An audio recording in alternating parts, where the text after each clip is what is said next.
打电话给10086。正在给10086打电话。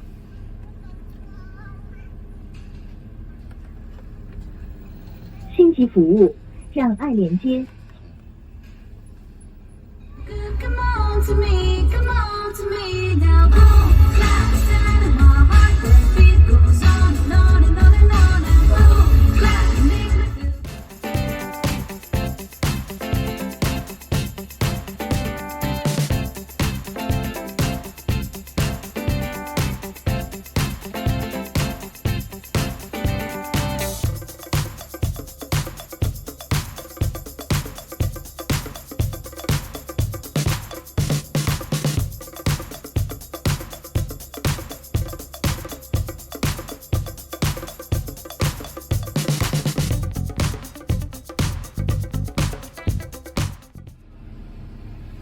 皇帝的视角打开《甄嬛传》，你就会发现啊，在熹妃回宫之前，皇帝都在干啥？那真是熹妃在外苦3年，皇帝宫里也不闲。他是去了清凉台，差点撞破风流王爷和俏尼姑的爱，杀了隆科多，将自己那顶家传的鹿草帽挂在咸鱼上卖。第3年，听多了安陵容点唱机，被电子设备辐射的发了高热，终于在宫里认识了一个户外女主播，人家还嫌他人老话又多。我要喝咖啡。